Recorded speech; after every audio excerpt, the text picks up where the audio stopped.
I'd like to call the City of Woodburn City Council to order. Please have the flag salute. I pledge allegiance to the flag of the United States of America and to the republic for which it stands, one nation, under God, indivisible, with liberty and justice for all.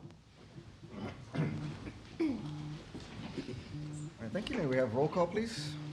Councillor Cornwell. Present. Councillor Cabrales. Councillor Carney. Here. Councillor Ellsworth. Here. Councillor Schaub. Here. Councillor Morris. Mayor Swenson. Here. Right, we have three announcements. City Hall, the library, and the Aquatic Center will be closed on November 11th in observance of Veterans Day. The City Council meeting scheduled for November 11th, Veterans Day, has been moved to Tuesday, November 12th.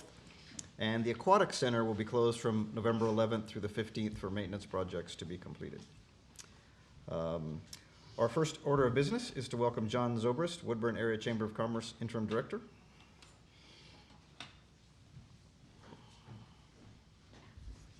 Good evening, Council. Good evening. Good evening. I'm here tonight with Amanda Setzer with the city and the tourism, and we're going to talk a little bit about the Tourism Advisory Committee, the Chamber partnership with the city in that regard, and some of the plans that we're working on, and the strategies that we've employed and we're going to be utilizing this year moving forward. Yeah? All right. Stay a while.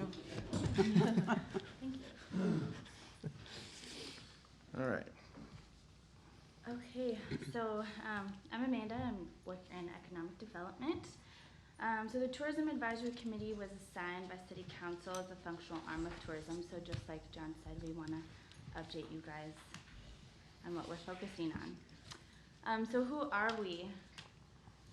Our current members are Paul Iverson, our committee chair, Mayor Eric Swenson, Jay Lawson, John Zobrist, Councilor Lisa Ellsworth, Lori Powers, Lori Cox, Michelle Tate, and Taylor Casal. And then I'll be on this committee as well, playing a larger role just due to the nature of my job, focusing mainly on tourism, and then other city staff as needed will be a part as well. The roles of this committee, as it says here, is going to strive to stimulate and encourage the development of local tourism efforts within the Woodburn area, create a strategic plan, identify strategic priorities in promotion, marketing, fundraising, and relationship building, and we'll dive into each one of those as we go on. Guide and advise City Council and Chamber, develop and implement tourism programs, promote Woodburn's area tourism activities and events in the public and on an individual basis. So the main thing is that we want to, the committee wants to make sure that people know that Woodburn is not just the outlet mall. We want to make sure that people know we're much more than that to our community and to people outside of our community. And we've set 4 focus areas for the goals for the coming year. And one of the partnerships with the Chamber is engaging the business community in these goals when it comes to tourism and their participation in these activities. The first main area of focus would be on marketing. We want to consistently promote Woodburn in an enticing and appealing way for both the community members and our visitors. The second would be in partnership to increase strategic collaboration with key stakeholders and create partnerships with business owners and community organizations to promote Woodburn tourism. Third, fundraising, develop funding resources to market and promote area tourism.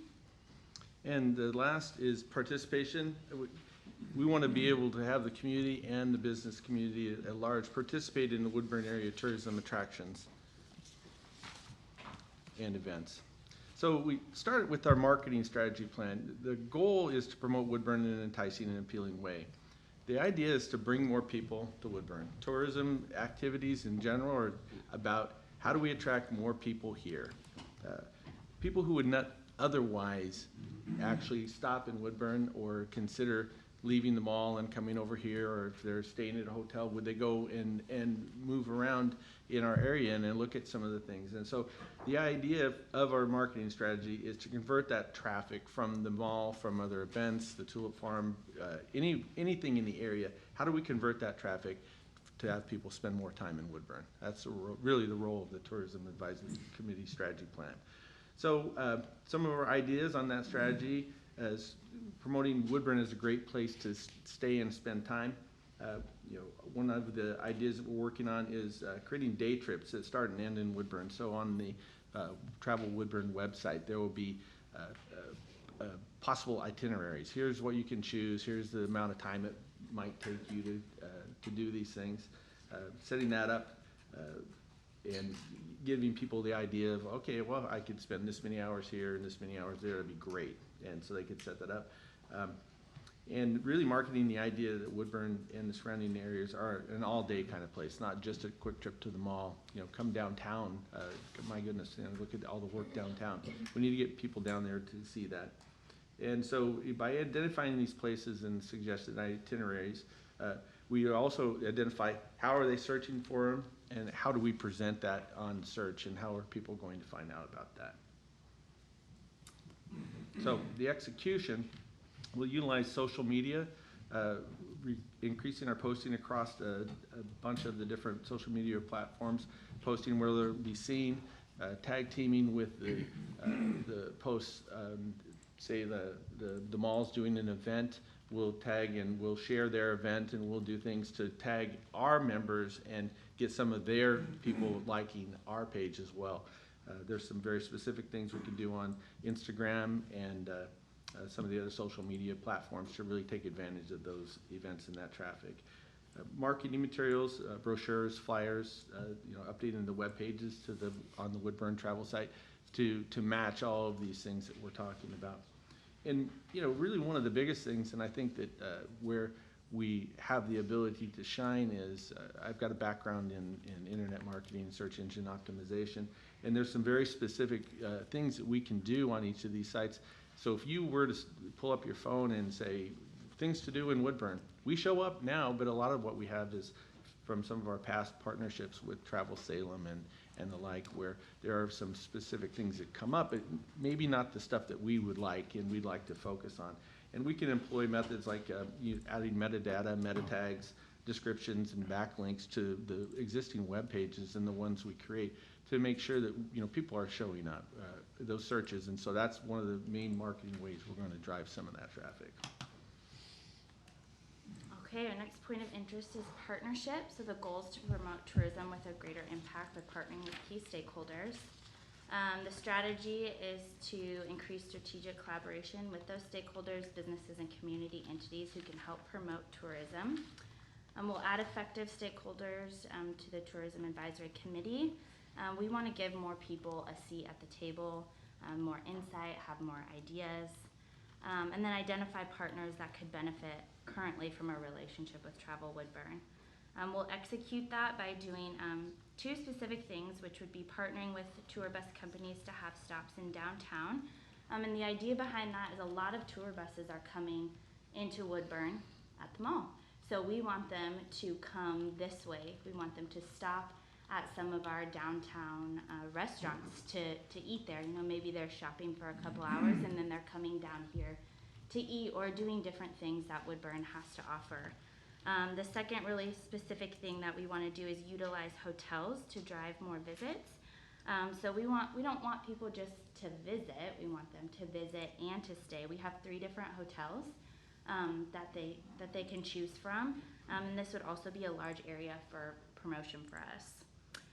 And then the last thing is TAC committee members reach out to businesses and recruit members. This is something that is currently happening. So each member has been given 2 to 3 people to reach out to create those relationships. And those are people from different farms like Bauman's and French Prairie Farms, to different wineries, the drag strip. So at our next meeting, hopefully they'll be able to report on some of their successes. The next is in fundraising. So the goal is to gain access to financial resources to market and promote tourism. The strategy behind that is to utilize partnerships and current resources to increase funding, increase grant-seeking efforts, identify places to find funding from private sources. And the execution of that would be TAC members responsible to participate in grant efforts through research, application, and implementation. Obviously, if we get a grant, I would be intimately involved with that part and lean on TAC for support. And then present TAC to local business, civic, and nonprofit groups. So this is a place where we can recruit sponsorship and vendor participation, and then that will naturally create more awareness and marketing for both parties. And the last part of the strategy plan is events. We really want to be a leader of events in the community, meaning TAC being a leader and a source that the other people look towards. We want to promote ways that, events that bring people to Woodburn. It's interesting, the chamber has long looked for a signature event, and, could it be a gala, a dinner auction, or a this or that? And, those ideas are great, but what you end up doing is you're asking the same group of people, hey, can you want to sponsor a table at our dinner? Do you want to have donate door prizes? And we're asking the same business community to step up and be part of that when they happily do so. But at some point we have to look, how do we bring people in? And so the tie-in with tourism is, as we're talking about events moving forward, as we're doing things not just within the TAC events and certainly within the chamber events, but the other events in the city, planting the seed of thought that let's look at events that are actually going to be bringing people into town as well. And so everyone can benefit from that type of activity. And we want to support the efforts of the other events. We want to find out what people are doing that's working, what is not working, and be a resource through our strategy and execution to share that information with the other sources. And one of the other execution strategies is to utilize a community event calendar. And so, for instance, last Saturday night, Love Inc. had their gala and dinner auction, but Habitat for Humanity had their big fundraising event at the same night over in Mount Angel. And they're both from the Woodburn community, and I'm sure that there were people who were torn between the two. And so if we had an event calendar, we could do that. And as it so happens, the chamber has access through a program that we use for our back-end database. It's called Chamber Master. And our events calendar is open to the public. So anyone can go on there and actually post an event. Of course, we have the ability, before we approve that event, that it's worded in a proper way, and then it's truly an event. It's not just somebody punking us, I suppose. But so we have that, and then the goal is to go out and talk with, as we're talking to the civic leaders and the civic groups and the nonprofits about what TAC is doing and these efforts, that we're sharing with them, and we're promoting the use of that activity calendar. And so it can be just a one-stop shop for everybody. Even if they don't use it to actively promote their event, at least they can tag, we're going to hold this event on this date, and somebody else can see that and make a decision as to whether or not they want to hold their event. And it would take just getting the word out. As far as current events, I'm going to start out with the Flavor de Football, the chamber event. Like I said before, we've been looking for a long time for an event, a signature event, to be a fundraising effort for the chamber. And we chose the soccer tournament for a few very specific reasons. One was Woodburn's a soccer town, and everybody, it's undeniable. You're state champion, multi-years in a row. And every Saturday and Sunday, even during the week, the fields are being used constantly. We have, soccer clubs with hundreds of people in them, and so it's a great fit. And we thought Woodburn would be great because we're south of the metro and we're at the north end of the valley. We're ideally located for tournaments. People go to a tournament up in Portland, they could play in Beaverton in the morning and Gresham in the afternoon. So there's a lot of driving around and whatnot, and so our location is good. And the other thing is, when it comes to tourism, it's a great draw because we are bringing people to Woodburn. And the statistics for this year, we had 56 teams for an inaugural event. That wasn't too horrible. And if you figure 19 players and coaches per team with family members, conservatively about 32 people per team, that's 1,792 people a day times 3 days, because they play Friday, Saturday, and Sunday. If you look at that, that's a total of 5,376 people. For the weekend, to a divisor of 2.4, and then which equals a family, and $197 a day. That's a $441,000 impact potential to the local community. We know, we've been told that there was a definite uptick at a lot of the restaurants and whatnot during the weekend. Next year, we're easily anticipating over 100 teams, and that brings us up to closer to $750,000 of economic impact. So soccer tournaments can be really good for the community, and it'd be great if the chamber would be able to earn $788,000, but yeah, we'll get there someday. But I think that's really great. And another side note from the football tournament that may not be known, part of the relationship that we had with the soccer tournament is a reach out to the Timbers organization. And through that, they weren't able to send any talent down during our tournament, but the conversations began and got started, and they have an organization that builds futsal courts in local communities. And because of our initiation of this event and the things that we were doing, we were able to, in partnership with the school district, they've received 2 of those futsal courts that are now in use on a daily basis. So the one tournament and the one effort through the chamber this year, I think it brought it back a pretty good return on the investment in what we're doing. So really looking forward to doing more of that moving forward and working alongside Amanda and the rest of the people on the TAC committee. The 3 events that TAC has identified that they want to take part in is Taste of Woodburn, 4th of July, and Fiesta Mexicana. Taste of Woodburn was originally started by TAC, so that's obviously something that they'll continue. Just a couple quick things. Taste of Woodburn last year is over 4,000 people, over $250,000 of economic impact. And Fiesta Mexicana, of course, that's the big event of the year. Over 22,000 people and $1.5 million worth of economic impact. So there's a lot of obviously events that go on in the community, but these are the 3 that we've targeted and said that we want to have a lot of involvement in. Our current projects that we're going to be working on and focusing on would, one, be create greater online presence. So that's something that John hinted on with the SEOs, those search engines.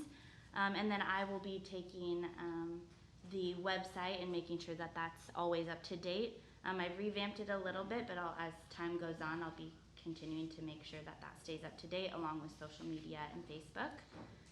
The next would be tourism education through presentations and communications. This is something that the committee has already said that they would take responsibility for and would go to places like Kiwanis and Rotary to talk about TAC and what we're doing, our vision and our goals. And then marketing materials and tourism locations. So this is where our partnership with the hotels is going to be really important. One of our great ideas is to have tent cards, something simple on the nightstand of every room that would ultimately direct people to the Travel Woodburn website where they can go, they can find those itineraries, they can find things to do, they can find our Travel Woodburn passport to find different restaurants and things to do. And then obviously brochures and pamphlets and things of that sort. So that's pretty much the strategy and the information we have from the Tourism Advisory Committee currently. Do you have any questions?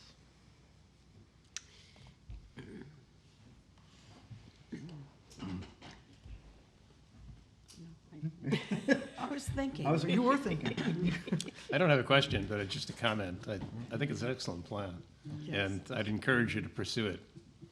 It's well thought out, and you take advantage of the history that we've had in the city that's been successful, and you're just building on it.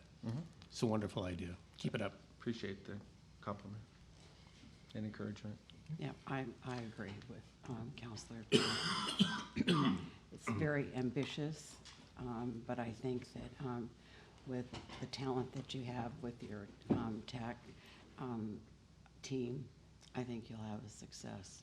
Yeah. So, I think everyone will benefit. yes. So, And I think with like we've said in lots of different ways, the synergy like of this moment where before you could invite people to downtown Woodburn and like, it's our town and like, we feel good about it. But with First Street now, the way that it looks, I mean, I want every person I've ever met to like come down and just like experience the lights downtown and the street lamps and the trees and the New businesses. new businesses, so. I can't wait for a couple of tour buses to be parked in the Right. plaza and offload about 40 to 80 people that are gonna walk around downtown for a couple hours.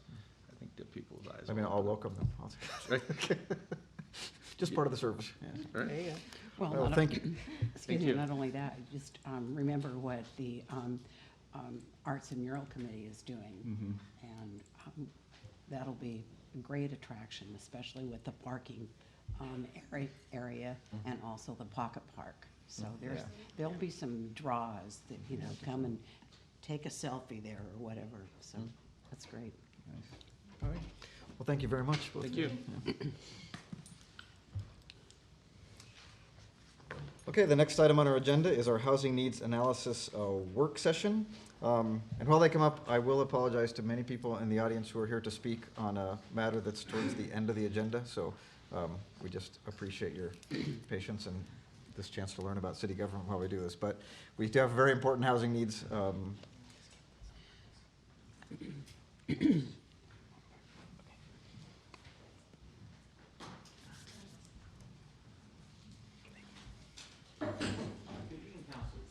Good evening. Good evening, councilors. Is that? There we go. Good evening, councilors. Much There we better. go. Thanks for your patience. So allow me to take just a minute or so to summarize the 3-page memo that talks about the housing needs analysis, the HNA. I understand you've had an opportunity to look over the document itself. And we'll get to that point to answer any questions you might have. So it is much what it sounds like, a housing needs analysis. The city has had one for some time, and it's become outdated. The reason we have one is it generally helps with city planning and knowing where it needs to spend its money. So specifically, we take historical data about what the needs of our population are in terms of housing. So what kind of incomes do they have? What kind of housing can they afford? Can they afford to buy or rent? What type of housing? House, townhouse, apartment, that sort of thing. And what the document attempts to do over the next 20 years is forecast, based on past history, what the future is likely to be and to accommodate that. You'll be glad to know one of the findings of the HNA confirms that we don't need to expand the urban growth boundary. We do have enough land in that UGB to accommodate the forecast. Some key points are that an estimated additional almost 9,000 people will move to the town in the next 20 years. And for those people, we need approximately an additional, I believe, 3,000 housing units. And it's a forecast for the next 20 years, so there's not a specific projection in terms of we'll have an equal number of housing units every year for the next 20 years to reach that 3,000. But it's an estimate that over that 20-year period, whether lower or higher in any given year, we'll have that many people in that additional housing to accommodate those people. As a little background, the state ponied up some money for the last legislative session for cities to update documents like the HNA. We were successful among a large applicant pool to secure essentially a grant from the state to do this. The state was kind enough to award us a consultant, and to my right is a member of FCS Group, Tim Wood, who will be on hand to answer some of the more meaty questions about the document. With that, I'll pause and see if you have any questions right away.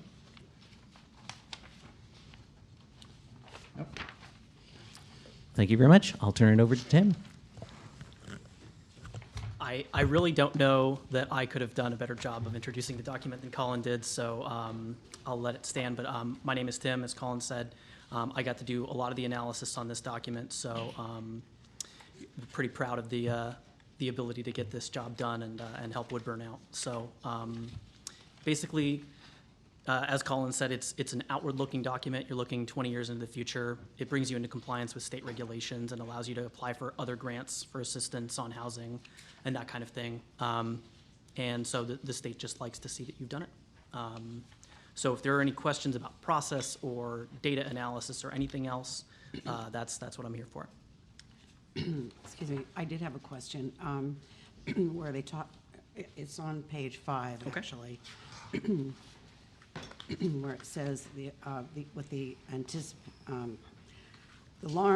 long-range population forecast, anticipate 8,845 new residents will be added to the Woodburn UGB. Okay, a subset of the 74, da-da-da-da, go to the next sentence. This equates to an annual average growth rate of 1.4% and a 12.1 capture rate. I didn't know what the capture rate stood for. Sure.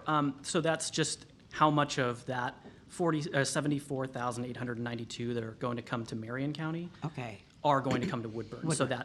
that 8,845 is is part of the 12.1% of okay, the, yeah. okay, all right. Easy one. There All we right, go. That's an, okay, well. All right, let's see. I'm curious about the path that this document takes after it leaves here. It's a draft, and I imagine that the draft is looking for the approval of our council.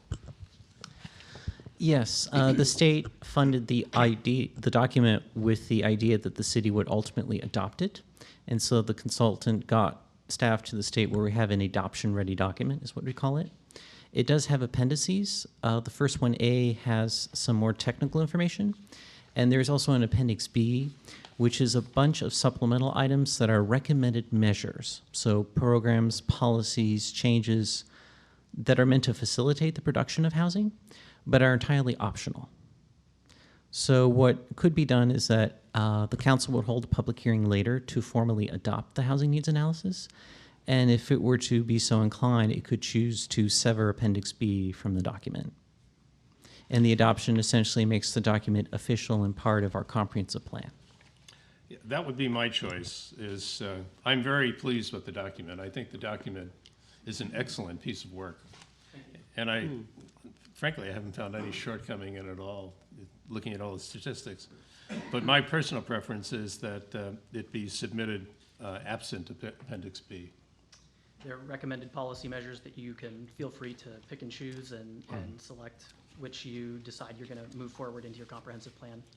My principal reason for that is because we're looking at 20 years, and we're going to probably come up with a lot of different ideas in the next 20 years. And I'd hate to feel that we're keeping our feet in clay with just these ideas. Absolutely.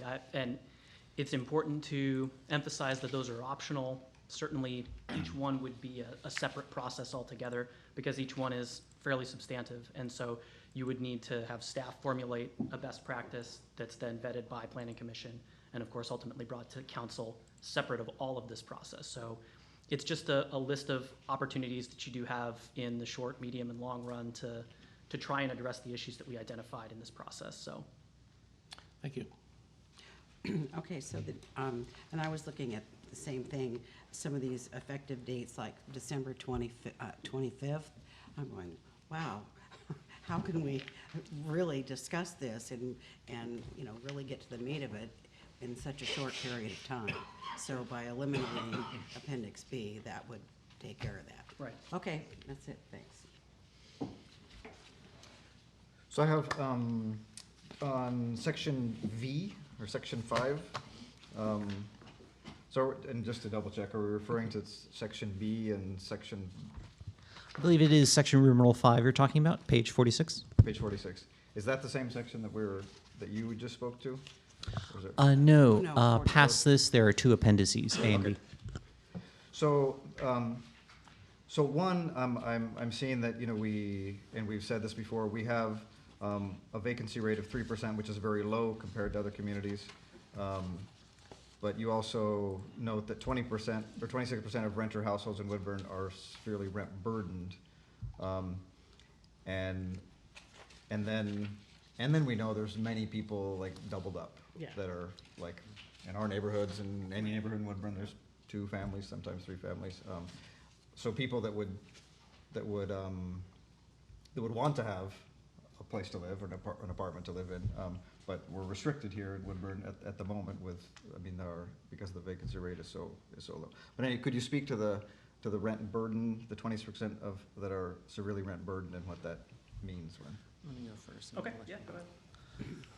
All right, so the rent burden is both a need in itself and also a specific term that came from the legislature last year. It led to the creation of an administrative rule that identified cities that have at least a quarter of their population being rent burden, which, if I remember correctly, means a quarter or more of households in a town pay 50% or more of their income on rent, which is pretty steep. There's, I think, 24 cities in Oregon that are like that, including Woodburn. And the administrative rule was set up to have cities have public meetings to discuss the potential causes of the problem and potential solutions. Woodburn was first identified with other cities last year. In fact, we held a meeting with the Planning Commission in December of last year to talk about that, and we had forwarded materials as staff to the council to brief you. Woodburn is in the same situation this year as other cities, and there'll be another meeting before the end of the year. So other than that, I'm not sure the HNA per se addresses that concept that's codified in administrative rule, but I'll see if Tim has anything to add to that concept.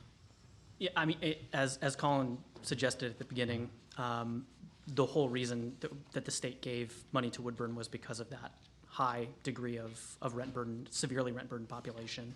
So we just felt the need to speak to that. It's an important thing for us to consider. And as you said, yeah, there's a lot of households that are probably doubled up. Mm-hmm. And we dealt with that in the pent up demand figure that we developed that slightly increases the multifamily need in Woodburn. So it's addressed relatively well, but mostly it's just to continue to contextualize our findings. Okay, and then below that, there are the, like, 10 different recommended actions. Right. So it's pertinent to this council. We heard a presentation a month and a half ago about one option for affordable housing. But then we went to the Oregon League of Cities Conference, and where there was numerous sessions where a lot of these kind of things came up. So, I mean, it would be a lot to speak to, but so when we adopt this, we're recommending continuing to encourage medium and high density development, considering amendments to development code standards regarding setbacks and parking requirements, and encouraging infill within residential zones,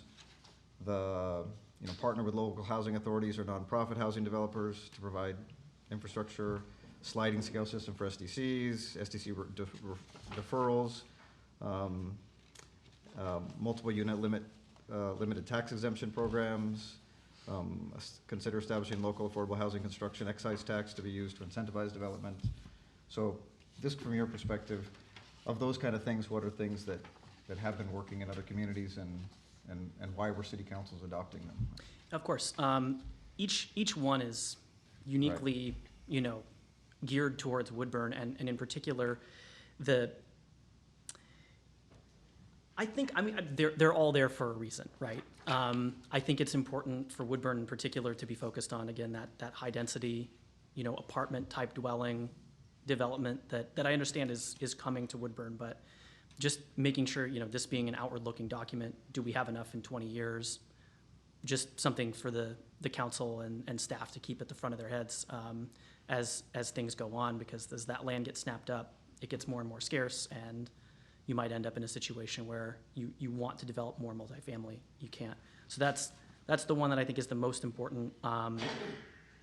Sliding scale SDCs are a very practical way to do it, but it's somewhat burdensome in the sense that you have to go through the entire methodology process, and the realized benefits might not be quite as significant. I think construction excise tax, if you think that you have enough interest in development in the city, that's a really good way to do it, because then you can put dollars to incentivizing the kind of development that you want. And it's potential that it could be lower cost as well. So I think that's the best bang for the buck. It's the hardest lift politically. Mr. Mayor, can I ask, I haven't done an affordable housing excise tax. We collect an excise tax on new development for the school district as part of the SDC statute, I think it is. Does that construction excise tax then go to fund some of these other recommendations? Yeah. Such as offsetting the FTC impacts or by building infrastructure so that there's still equity within how we charge? Is that how that works? Precisely, and I'm Okay. happy, we put together an issue paper for Newport, I think a year ago on that particular issue, and I'm happy to forward that on to you. I appreciate that. So just for my own satisfaction, Newport then charges an excise. It's about Tax? 1% on the value of new Oh. construction. And then that, okay. And that's not, it's capped at a certain level, so if, you're not charging people for a deck addition, right? But if someone's gonna add a floor to their house or something, then you'd pay 1% of the value that's added to the home as a construction excise tax. I see. And that's in addition to other development fees and costs as well? Yes, that's true. Wanted to add some context that because other cities have blazed the way, the procedure to do such a thing is actually codified in statute. So that's where the 1% cap comes from. And there are other fairly clear and objective ways for cities to do a program, almost a ready-made program, if they want to in statute. Thank you, it's helpful. And how about speaking of like a limited tax exemption program? The one before us was about a property tax exemption. What's your experience with those? It's a really excellent way for the city to incentivize that kind of development, especially if there are some clear and objective targets for affordability in there.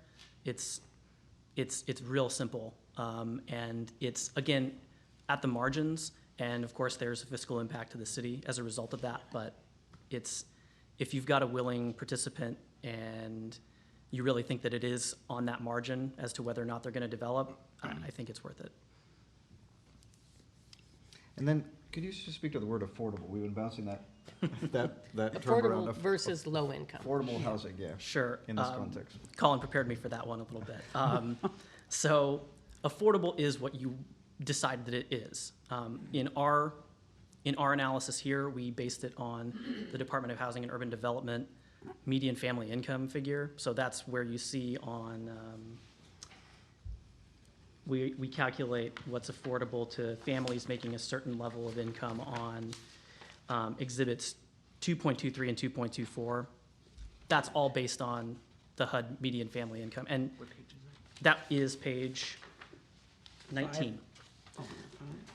So that's the way we calculate it, but it's totally up to council. If you're going to decide we want to develop X units that are affordable to this threshold, you could do it based on anything. This is just the way that the state requires us to do our analysis. So it's a pretty nebulous term. It's certainly not it's certainly not government-assisted housing. That's probably part of what is affordable housing, but that's not, government-assisted housing is probably not going to be adequate to dig any community out of the deficit that they have in terms of affordable housing. Well, it's a bit of wordsmithing, isn't it? Because what you've just described to us has nothing to do with housing. What it is housing affordability, as opposed to affordable housing. In my mind, I see them as two completely different issues. Affordable housing I see as housing that's built for people who can afford certain levels of quality. Housing affordability has to do with the amount of income that they have. So what we're doing is we're kind of doing a little 1984 wordsmithing here. Thank you. And then, so we have, and we'll hear about apartments pretty soon, apartments coming in. So that are, right now I don't think they're asking for, to be labeled affordable, but the difference between affordable, so someone comes to us with a proposal that's for affordable housing opposed to just, I'm gonna build apartment complexes and I'm gonna charge market rate. What communities are doing in that scenario to promote affordable housing? I would suggest making sure that there's a clear understanding between the city and the developer about what constitutes affordable. But apart from that, I don't have a lot of experience in terms of how that might work well. Right, any other? Mr. Mayor, I have a quick question. One of my theories in Oregon has to do with our land use system. No offense, Colin, but the lack of available lands and supply to meet demand artificially drives up the cost of housing based on what the market produces. And when I look at the economics that you projected over the 20-year period of time, does the availability of that housing, the fact that it will grow within the existing UGB, factor into the available affordable housing? And I just have to ask to kind of make a point, because I got one of my favorite planners in the audience tonight,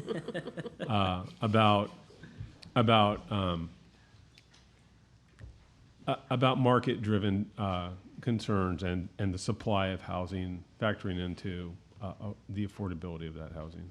For the most part, we're limited to looking at existing conditions. And so projecting scarcity into 20 years into the future is Not part of the state-funded, precisely. the agency that enforces the limited, okay, got it. Yeah. So I have a Apologize question. for my, Probably snarkiness also not part of the state funded, and so maybe Colin can take a shot at this one. So how do you balance, we have a lot, Woodburn is an old town. We've got a lot of heritage type of housing. Maybe the lots are a little bit larger, and it's real easy to say, oh, well, we can do some infill. How do you preserve the hometown neighborhood feel when you're cramming multi-units next to single-family homes? Care to? So as you might imagine, the analysis looks at the territory we have available to us today. And of course, it ranges from farmers' fields to a historic house. There are larger parcels and there are smaller parcels. There are parcels that are wet or next to a stream and those that aren't. And so we worked closely with the consultant to provide kind of on-the-ground scoping of each parcel to determine at a granular level what realistically could be developed or redeveloped. And we made sure to less out parcels that included the concerns that you're addressing to arrive at a realistic assumption. And as it might not surprise you, most of the development will be on open land. Open land, okay. And the other question I have is, recently auxiliary dwelling units has been big across the state, and the governor, we put some, what we thought were reasonable parameters with a driveway and ownership and things. And those have since, we've had to go back and change our ordinances based on that. How much do you think that these auxiliary dwellings will actually improve the housing issues across the state, not just in Portland? Well, before I let Tim speak, I'll add that this particular change through House Bill 2001 occurred in the midst of our housing needs analysis. And this legislation was created totally apart from existing statutes about how to do a housing needs analysis. So it added an interesting wrinkle, one might say. And just generally speaking, there is no silver bullet for the issue of housing affordability. And so we're just picking up whatever pieces we can. And if that addresses 1 or 2% of the concern, then, I mean, from my perspective, that's a good thing. Yeah, I would say if someone was going to ask if the HNA is any way dependent on there being ADUs, that's not at all the case. Right. That's right. All right, anything else? No? All righty. Thank you very much for your. Thank you for your time. Thank you. Thank you for sharing that. Yeah. So as they head back, we are going to read a proclamation for Small Business Month, so bear with me. So lots of whereases here. So whereas the City of Woodburn, Oregon celebrates our local small businesses and the contributions they make to our local economy and community. According to the United States Small Business Administration, there are currently 30.2 million small businesses in the United States that employ more than 58.9 million people. And whereas small businesses employ 48% of all businesses with employees in the United States, and whereas on average 33% of consumers' holiday shopping will be done at small, independently owned retailers and restaurants, and whereas 91% of all consumers believe that supporting small, independently owned restaurants and bars is important, and where 76% of all consumers plan to go to one or more small businesses as part of their holiday shopping, and whereas Woodburn, Oregon supports our local businesses that create jobs, boost our local economy, and pursue our neighborhoods, and whereas advocacy groups as well as public and private organizations across the country have endorsed the Saturday after Thanksgiving as Small Business Saturday, now therefore I, Eric Swenson, Mayor of the City of Woodburn, do hereby proclaim that the month of November 2019 as Small Business Month and urge the residents of our community and communities across the country to support small businesses and merchants during the month of November and on Small Business Saturday and throughout the year. There you have it. Okay, our next invitee is none other than John Morgan, who led us through our initial city council retreat when myself and Councilor Cornwell were elected. We had a council retreat, and he is back here to address our next retreat. Great. Do you want to say anything, or shall I jump in?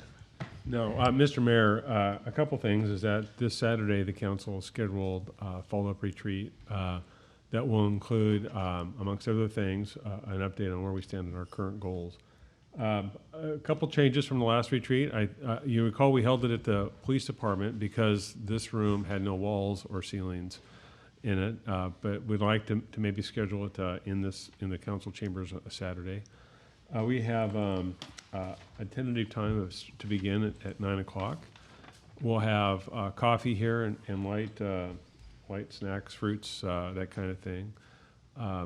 I'll leave it up to the council to decide if you would like us to have lunch. I think we had Subway sandwiches last time, and that's something we could probably swing again if we thought, if you wanted to work through lunch, we could certainly do that. And then John is here tonight, I think based on some conversations about what the council wants to do on Saturday, since he is facilitating it. So I'll pitch it back to John and let him take it away. Great, thanks. Originally, this was couched as touching in on the goals that you adopted back in March to see where things are, and that's exactly what we will do. And Scott will be able to present to you an analysis and a checklist of things that have happened, maybe some forecasting, but that presents two opportunities. One for you is to identify places where adjustments might need to be made, reprioritizing, restating, adding, subtracting, just taking a look and saying, are these 10 goals serving us well? And if not, what adjustments you need to make in those. In fact, I was just thinking, looking at the last goal, establishment of a Woodburn 20-year community visioning plan, and that point that there's no silver bullet on this housing issue. Well, could not agree more. I think there's like 20 or 30 stainless steel bullets that need to be brought together. And just look at that idea of addressing this in a manner through a community visioning plan that's not as structured or as driven as a housing needs analysis may be, but one that's really driven by the values and needs of this community. I mean, things like that start coming to the table as being important in terms of thinking about what you can accomplish and setting these goals to get there. Remember, the reasons for these goals are pretty basic. One is to drive your agenda as much as anything. That's what it's about. These are the items you want on your agenda.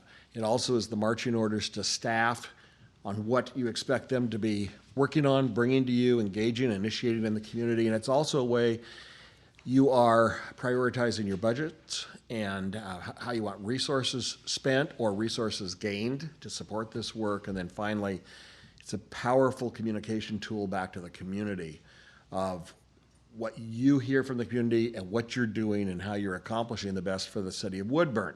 That's great. We'll work on that.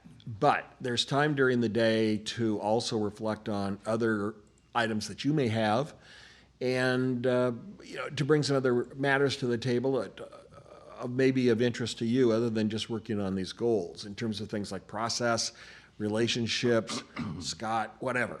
Okay, so and so I'd love hearing just your ideas now amongst yourselves and with me over what you would like to accomplish at the end of the day, so that I can prepare as best I can to facilitate you to those ends.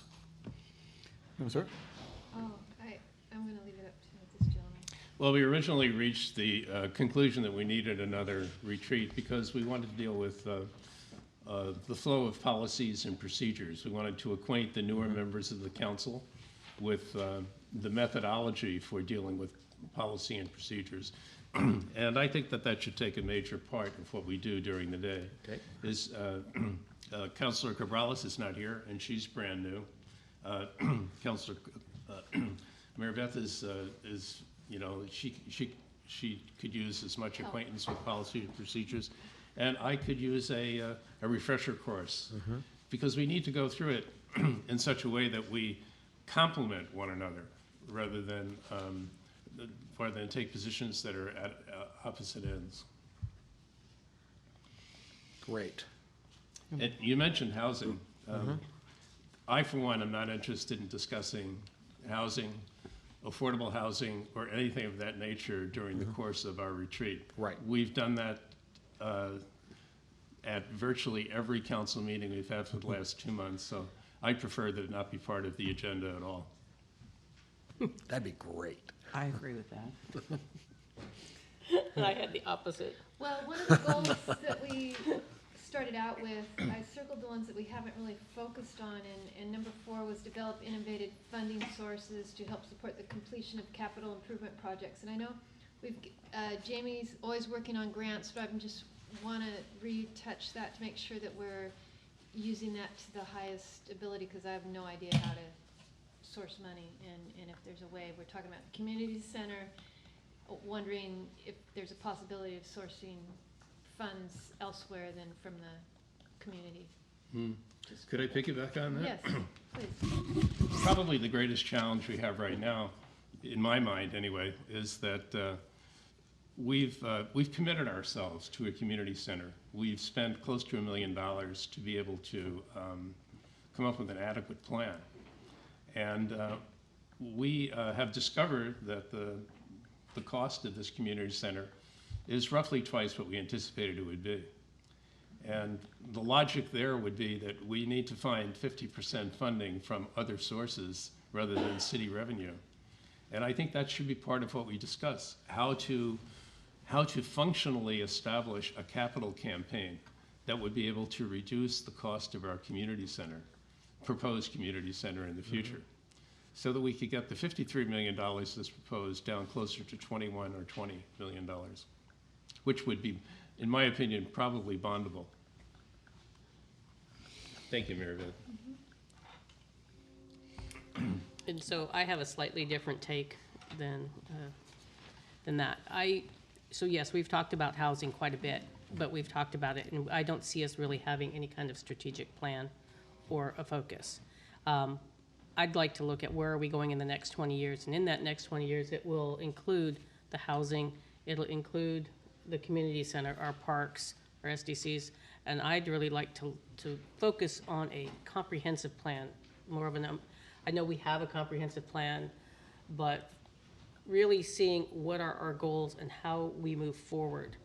I feel like we've talked it to death, but we haven't really made any decisions or any strategic planning around all of those issues. And I'd like to look at 20 years, what is it that we want to start moving towards, more of the big picture. Interesting, I was just interviewed last week about updates of comprehensive plans, because they're statewide. Communities are waking up and realizing their 1987 comprehensive plan is absolutely irrelevant and has no value to decision-making anymore. Right.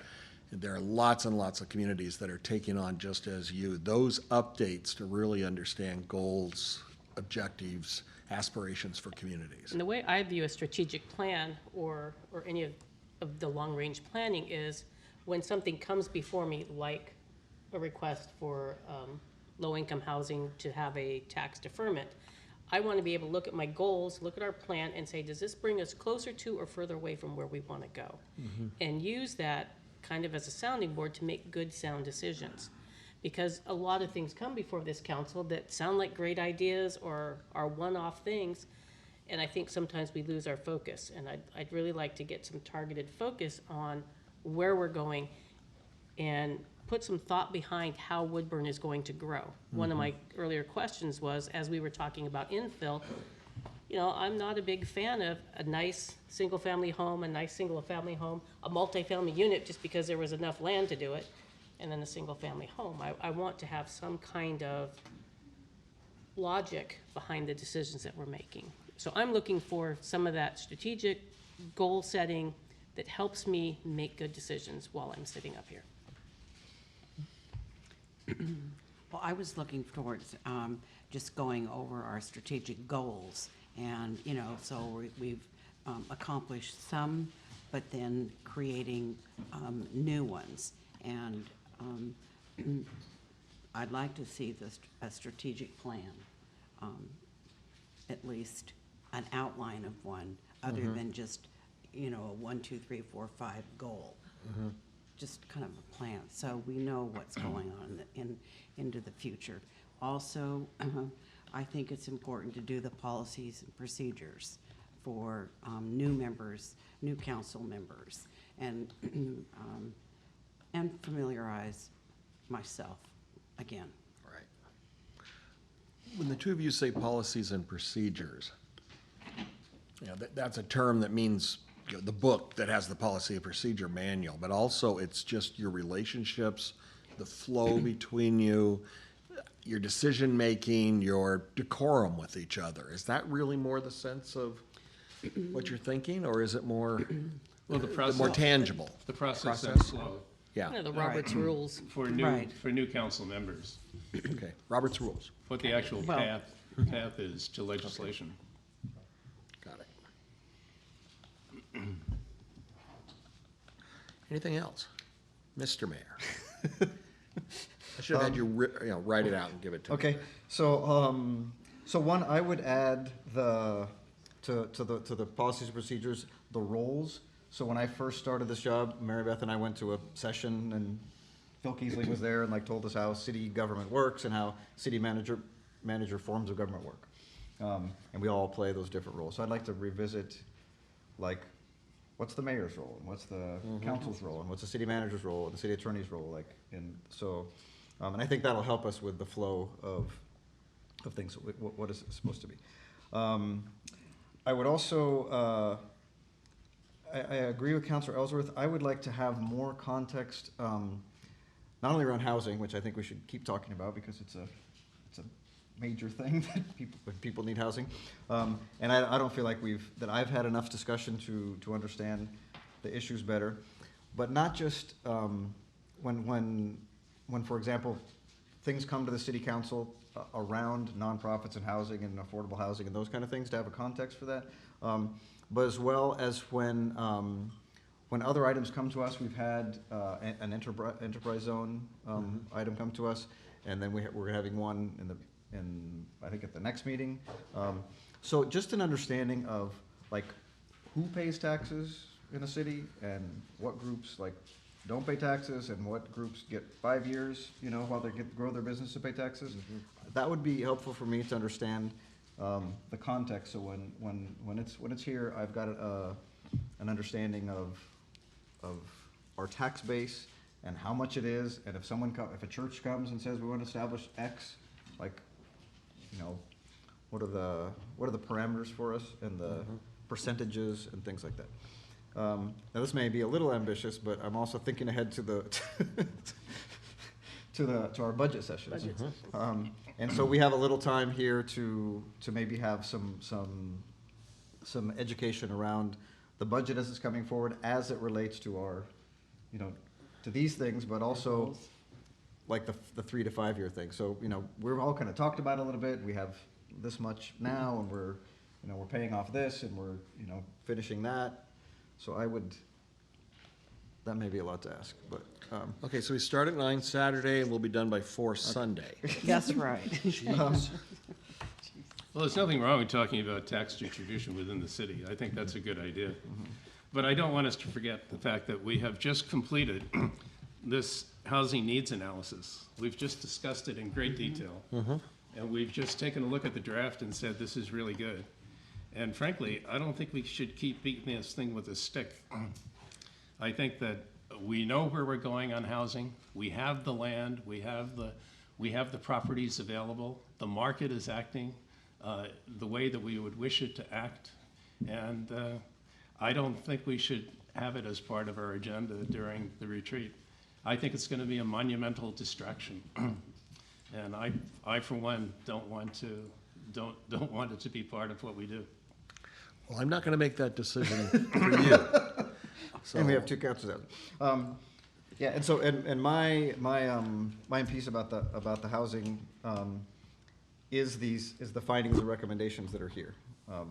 And that could happen at a different time, but, I mean, there's a lot of things here, and a lot of these are the same things we heard at the League of City Conference, but to understand these better is a goal of mine, whether we do it in a, and it would be a goal of mine for the council, for us to understand them as well. But it might be best to just agree that those issues are so significant that there just isn't gonna be time to give them the time you need, both in a strategic plan or just reviewing them and understanding the implications of those things, which you really haven't done yet. That's a big agenda item that I'm gonna suggest you may wanna wait to do that, but commit to doing it soon. Well, it sounds like we could hash it out at the retreat. Okay. Okay, And I have Other one more. questions? Yes. Yeah, I just wanted a little bit of relationship building, getting to know each other. We do have some members that are fairly new, and so just a little bit of that relationship building. Sure. any other suggestions? It better be fun. I was trying to put it that way without being that way. We'll do that. We can do that. Just kidding. No, we could be fun.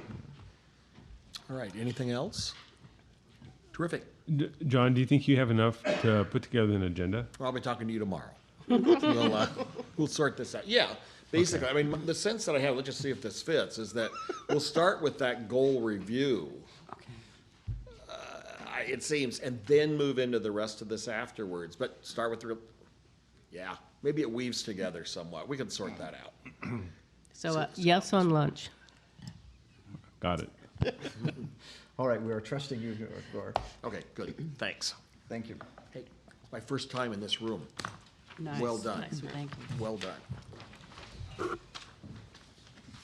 Okay, again, thank you to the audience for listening to that, but that was a discussion we needed to have in public about our retreat, which is also in public on November 2nd. And if I could just make, I can't remember what time, the start time? 9. If I could respectfully request it be 9:15. I have a 10-minute speech to give somewhere. I will We'll be here start 9:15. whenever you want to, Mayor. That's fine with me. Yeah, you can like do team building before I get there and then like That just gives me more time to drink more coffee. register you. We never start on time.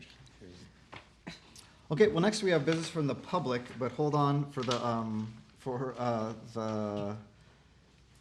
the resolution establishing, I mean, our planning commission report, which many of you, I understand, are here to speak about, that's not quite yet. So again, our apologies. But we do have Brett George here, who would like to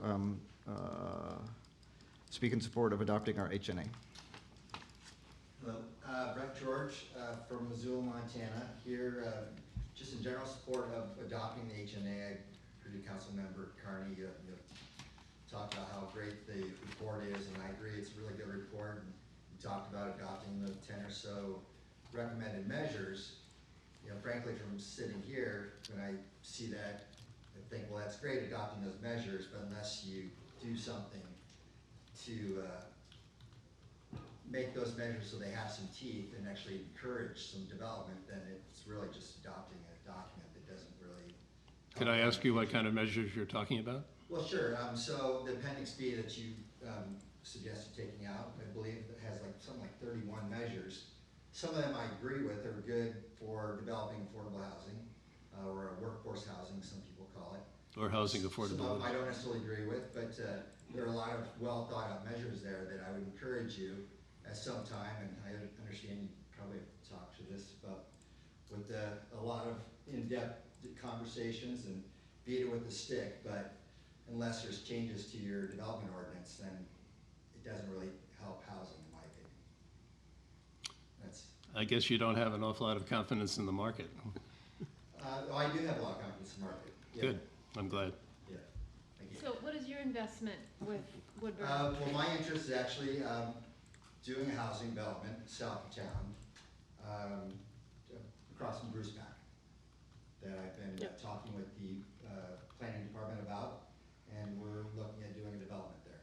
So that's my interest. Is that within the boundary at this point in time? It is, yes. It is.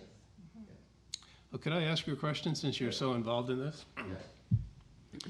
How do you reconcile the idea of giving certain housing developments tax relief and then by implication shouldering that tax relief off onto the shoulders of others in the community who are paying their taxes? Yeah, so in the property tax, like the limited tax exemption, I think you maybe asked the gentleman about, I agree with him, that is a great tool for encouraging development in towns, and, you know, probably most of your housing developments aren't paying, I don't know what your property tax bases are, but I don't imagine like a housing development that has 150 units is probably paying more than 50,000 or so, maybe $60,000 a year in taxes, and that helps them offset the cost of providing affordable housing, helps them offset the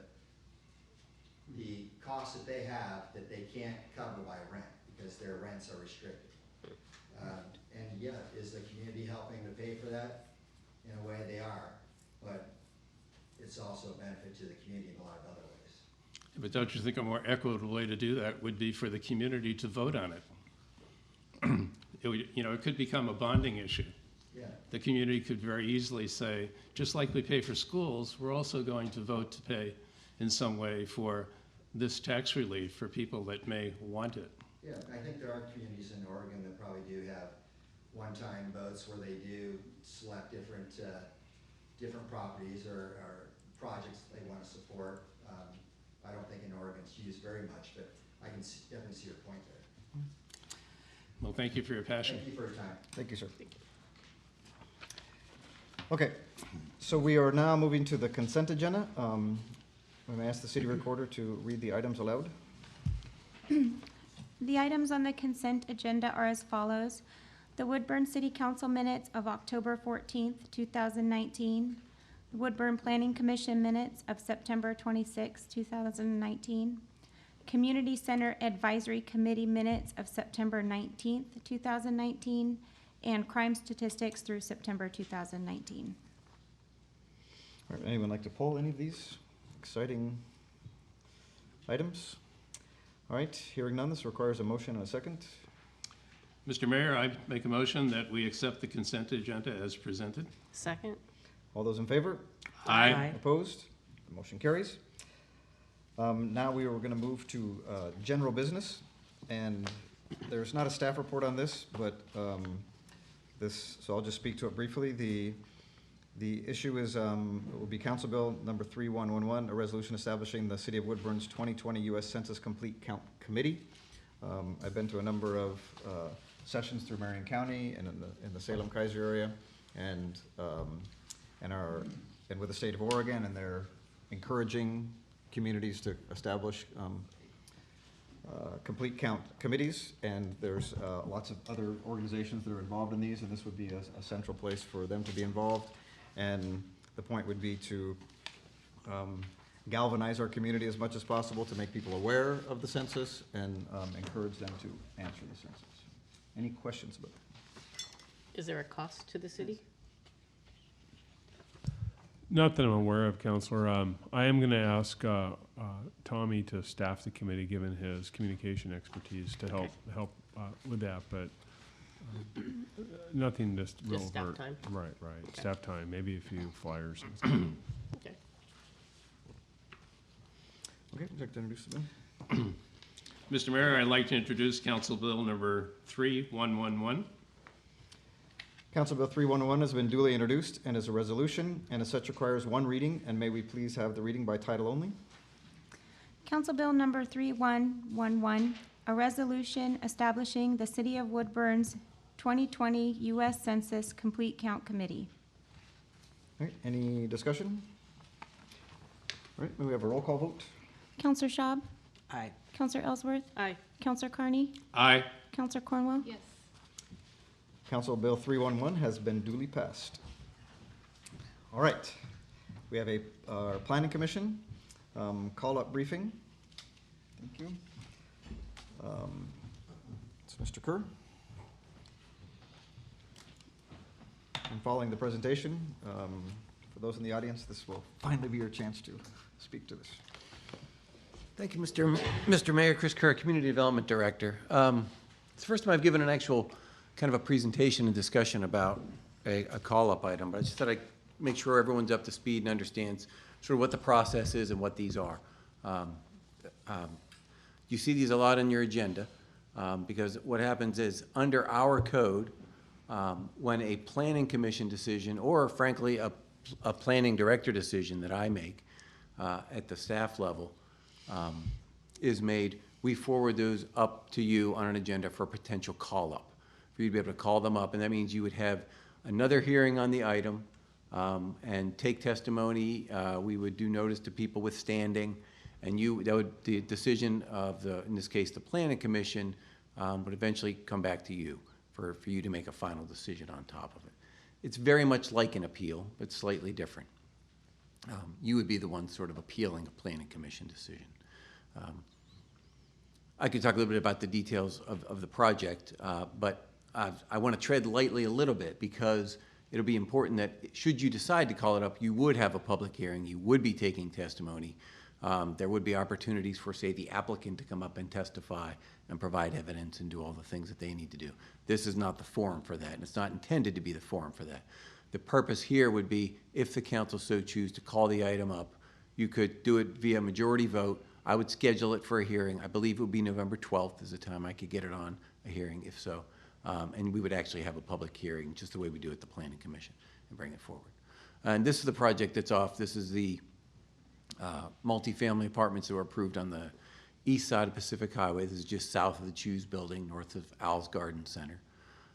Again, east side of 99. And it was approved unanimously by the Planning Commission on October 10th was the date that we had it. There were 3 people who testified in opposition. Of course, the applicant had some consultants there. We had a hearing. We had a pretty robust discussion about items like there were several variances included. There were a lot of compatibility questions that came up from the public that were discussed by the Planning Commission. There were questions about traffic on 99, where the driveway would be on 99, typical site development issues that came up. And ultimately, the Planning Commission voted unanimously to approve, and that's where we're sitting here. And I've received a few phone calls about people considering an appeal. I think that about sums it up, and I know some people are here to testify, and they can, make their comments as they come forward. And again, my only real point is I think it's important to not actually have a hearing and have deliberation on any items here. Right. If you decided to go forward, there would be a time for that, which is appropriate. Okay. Thanks.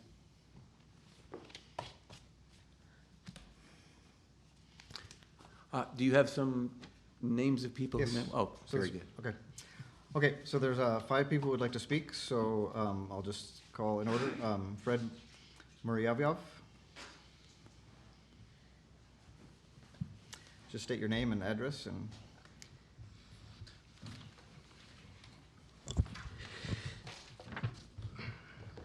My name is Fred Muravyov. This is my wife, Philanita, and we reside on 1297 Greenview Drive, which is one of the abutting properties to where the apartments will be built.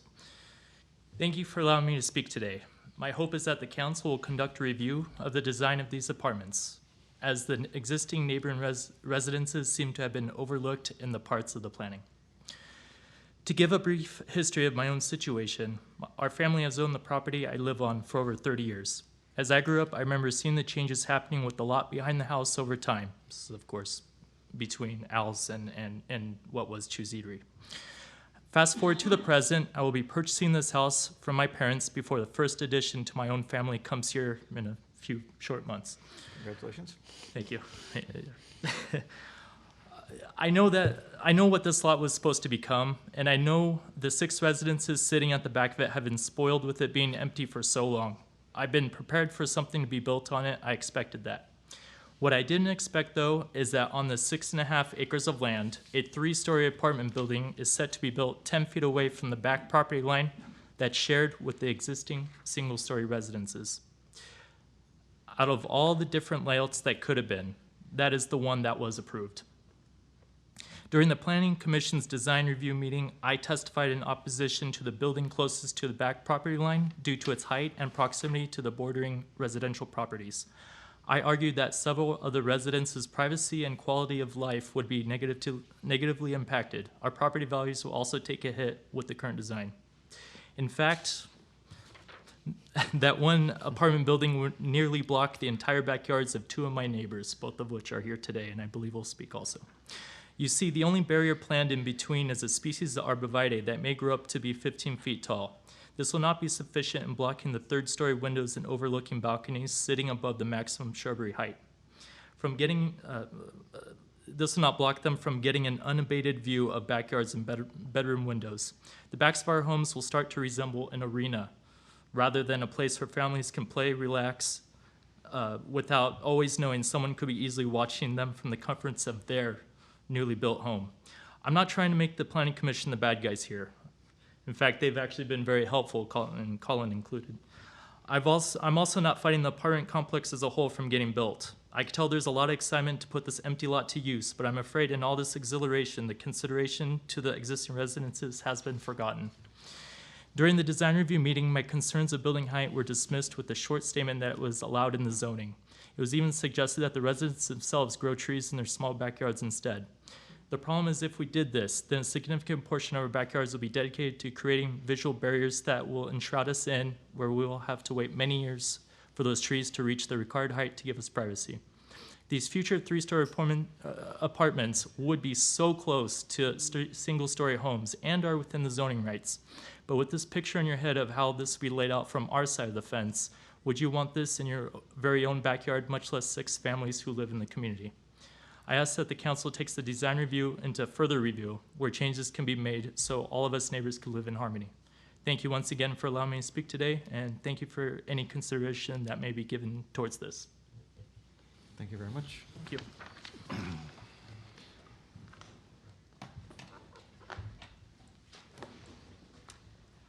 Next, Mr. Bjorklund.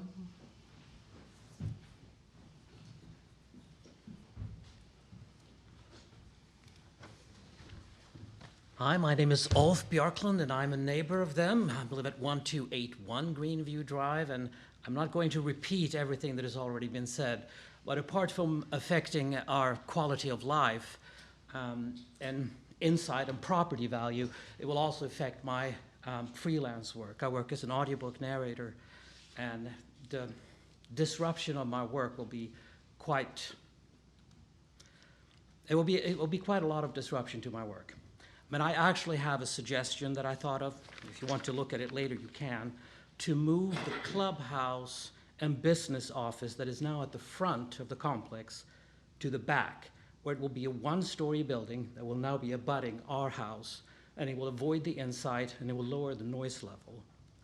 I don't know how possible it is, but it looks very feasible to me that that could be done. And that is really all I have to say. I missed, what is the nature of your business? I'm an audiobook narrator. Oh, so I need quiet in my work, yes. You did have the voice, I noticed that. Thank you. Yeah, already I'm going to order some of those audiobooks. Yeah, you should. And just one more quick.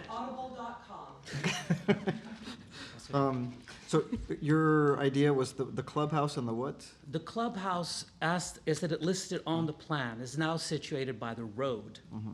And if that could be moved back from where the building block C is now, which is the one abutting our property, and they can shift. I would imagine that would be possible at least. That would lower the height from 3 stories to 1 and lower the noise level as well. And actually, I think it will be an advantage for whoever is interested in the property. They will be able to see the property first before they get to the business office. Many places do have that, as opposed to have it in the front. So that will be a solution that is possible. Okay. Thank you. Thank you very much. Thank you. Kim?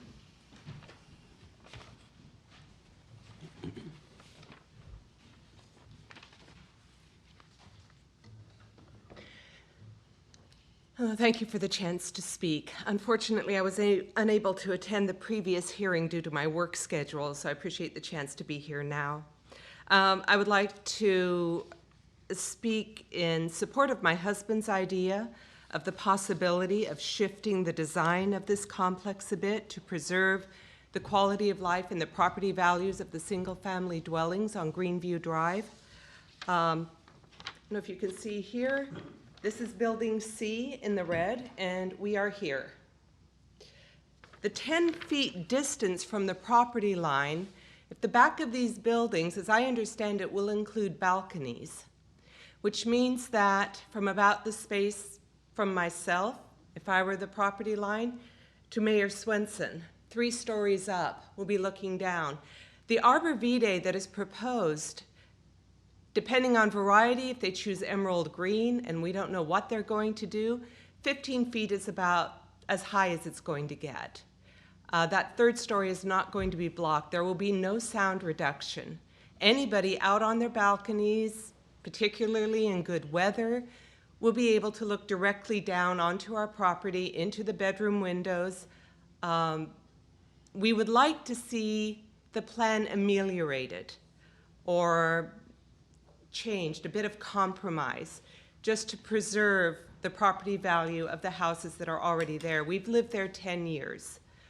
I think that's about all I have to say. Thank you very much. Thank you. Maria Guadalupe Cortez.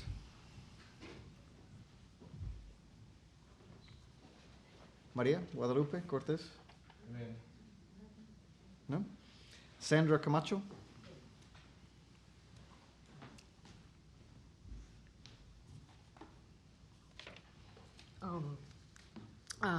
Thank you for hearing me tonight. I also, like him, I missed the other meeting in October 10 because of the previous commitment. I live in 1235 Greenview Drive. We just moved there in January, 10 months ago. We love the place. We were obviously thinking that that big lot eventually was going to be developed at some point. So I might sound a little bit of a recording of the previous people who speak what they feel about the construction. I'm not against it, but one of the buildings is going to be, like they said, 10 feet from our property. And it's very, like, it's not right thinking about people seeing our backyard from their balconies. It doesn't feel right. I was wondering, and I didn't know about that option that Kim just mentioned and his and her husband about moving the front where they have the offices to the back. I was just really thinking about maybe instead of building 3 stories in that building behind our house to maybe 1 no more than 2-story high. But I think their idea is much better. So that's all I have to say. Okay. Thank you. What about parking? Adequate parking for the 200 people, and the parking is going to overflow in front of our homes, and the amount of traffic in front of our home.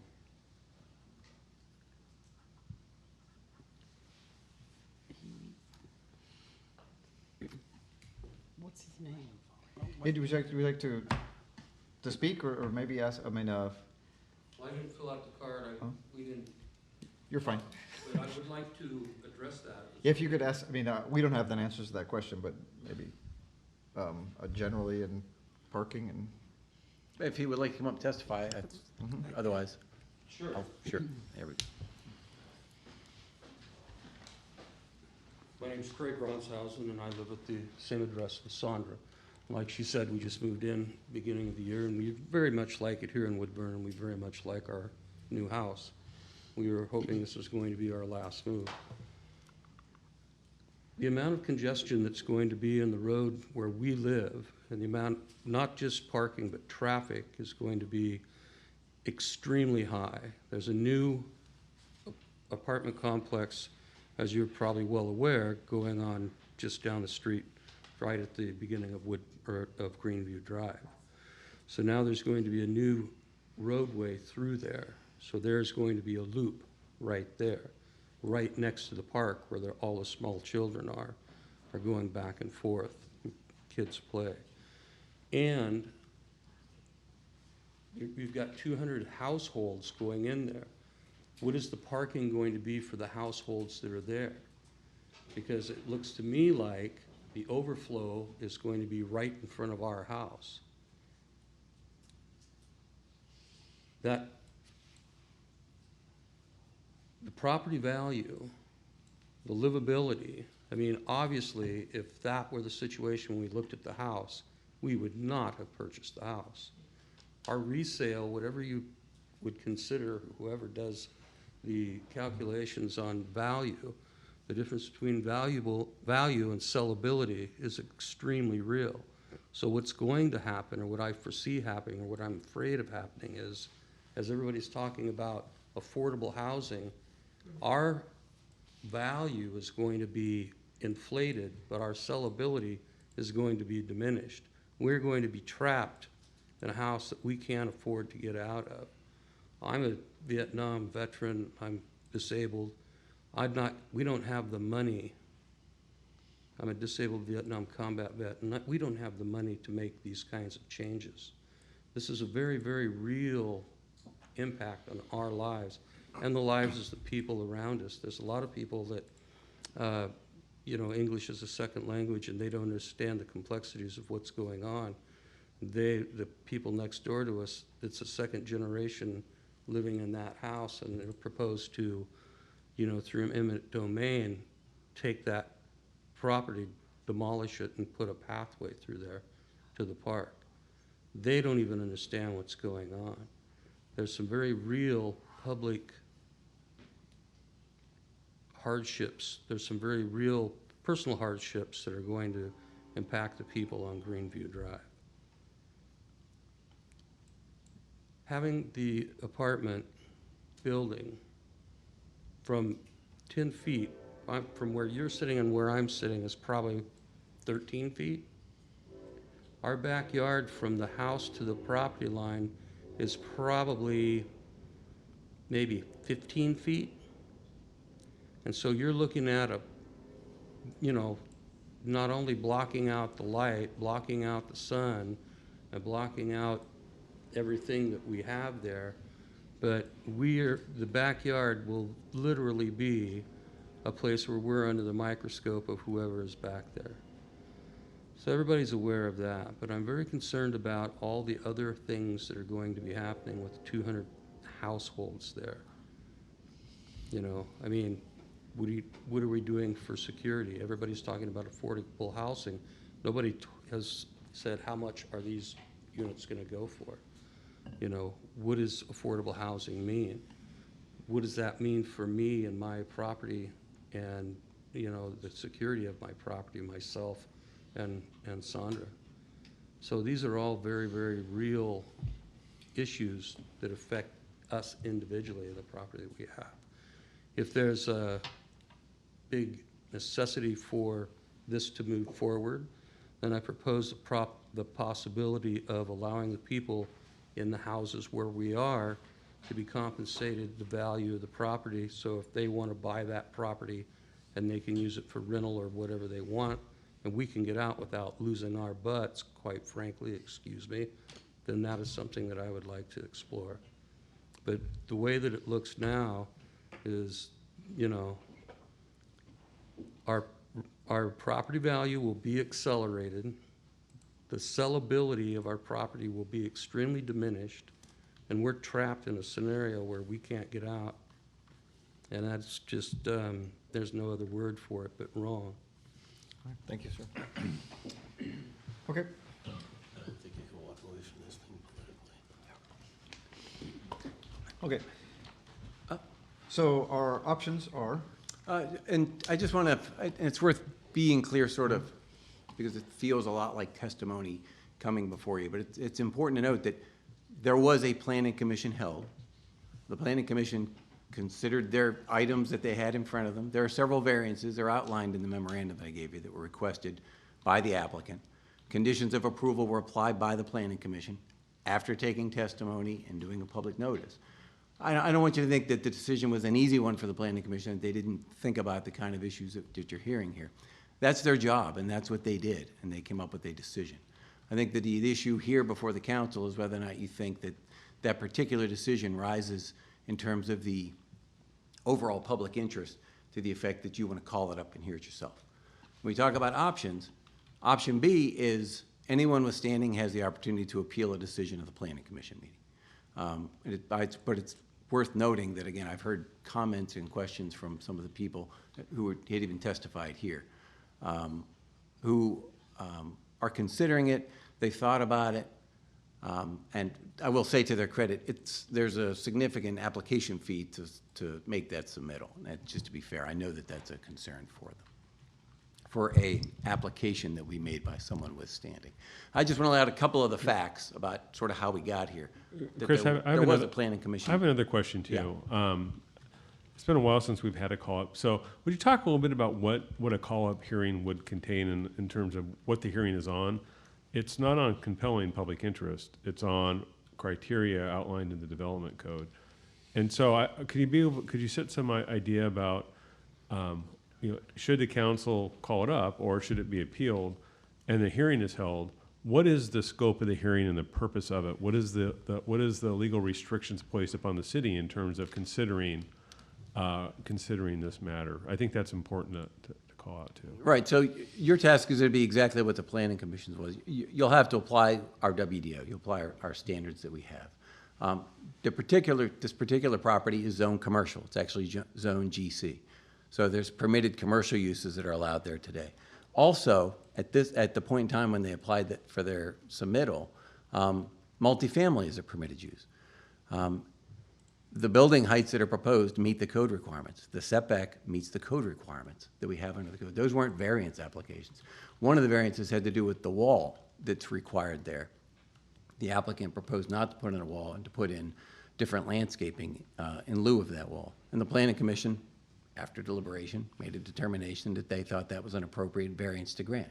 There are also variances granted to parking and some other items, but we have code requirements that say if you meet the standards, you'll be approved, and if you don't, you need to go ask for a variance, justify it, have a public hearing, take testimony, make your final decision. That's the process we've taken to get here. You'd be in the same boat to make those sort of decisions. Chris, one more thing I want to clarify too, and I'm not sure who said it, but somebody talked about a condemnation and a public process in terms of acquiring property. There's no public condemnation associated with this project. No, there isn't. I wanted to make sure this came up at the planning commission meeting. Oh, okay. All right, because the city is the one that would have to do that, and I'm pretty sure I would know about that. Right, there isn't, and it's understandable, and it was addressed at the PC, and I can talk in detail about that particular element of the plan as well. There's no condemnation proposed with the application that they came in with. Questions? I don't know if it's out of order or anything like that, but I really feel for the trapped feeling you're having right now. I would certainly be in the same position if someone came along and that happened to me.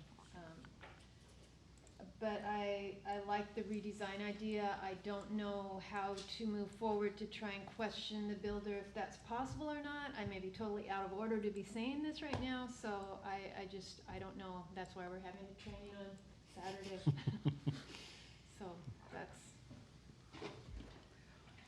But you're looking for some more information about this? Yeah, and the possibility of change to help accommodate. That's why we're here. We're trying to look for the best for all the people, not including the builders, but we want good neighbors. We want people to live at peace and happily and feel like their investment is valid and wise, and they're not staying awake at night worrying about, I'm trapped. That's just so tragic to hear that. Yeah, and some other developments that we've had, the developers have made some of those accommodations. I'm thinking of some of the building out by the outlet mall recently. Is that, I know the city can't require anything, but is that a conversation you could have with the builder? Is there any I don't want to call it up because I've been on the planning commission and I know how limited we are. We could basically say we don't agree with the variances, but if everything else meets code, our hands are kind of tied. But is there anything the city could do to talk to the developer and say, these concerns came up? Would you consider this? That's, again, that's something, it'd be totally non-binding. I mean, I don't want Right, to describe it as absolutely. anything but that. My experience has been that typically people don't, particularly builders. Don't want to change once they've Right, well, got their design? the issue is usually about money and market, right? They want to make sure that it works out for them financially. Now, does that mean they want to be a bad neighbor?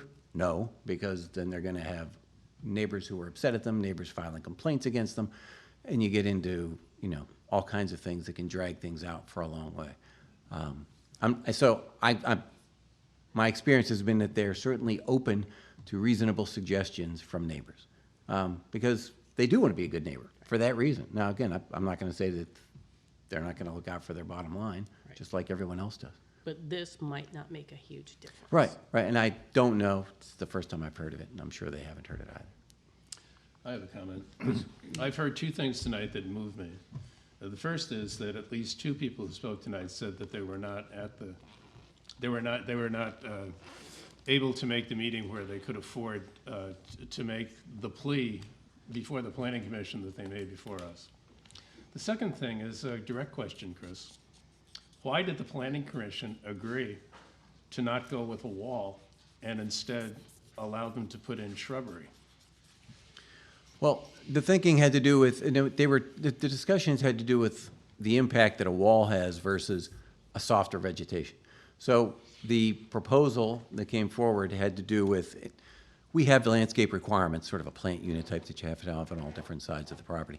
This one had what you can consider enhanced landscaping that was in there. In fact, they were, forgive me for not knowing the exact species that were in there, but we spent some time in the landscape plan pulling up which species were proposed, how high would those plants grow, and what they would look like. And the idea was that that worked in lieu of a wall on that property line. That was the thinking.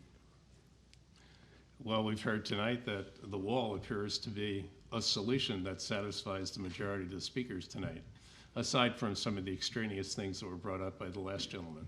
I don't think that's what we heard. What is the required height of the wall? Yes. The required height of the wall, I think it says 8 feet in your report, but it's actually 6 feet. That's what I thought it was. We confirmed.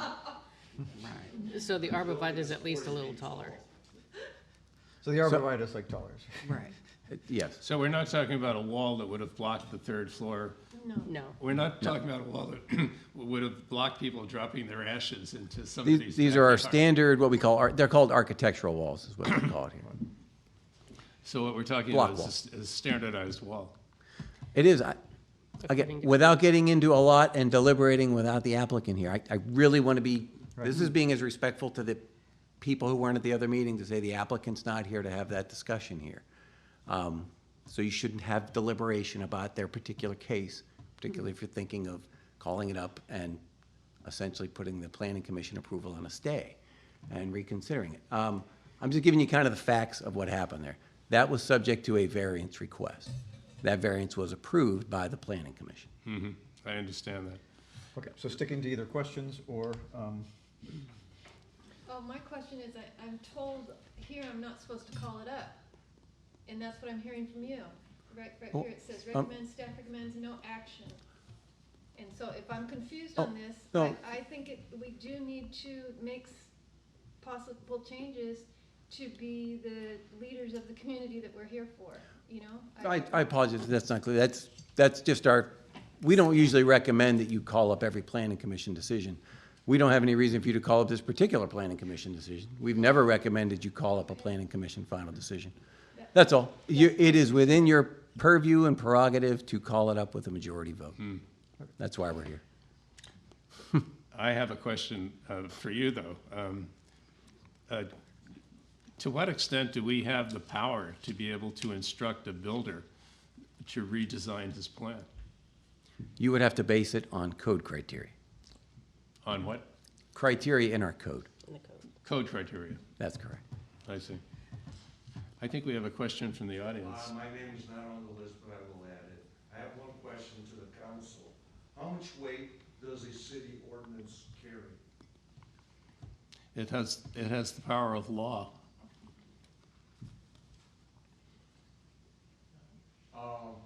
Look up ordinance 2233, specifically names that piece of property and the 6 homes that it's gonna affect. And there's one line on there that whoever builds, that's what it was changed from residential to commercial in 1999.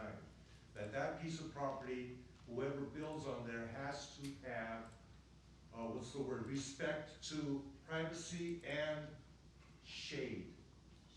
Shadowing. Why don't you come up and identify yourself so that we can get you on the public record?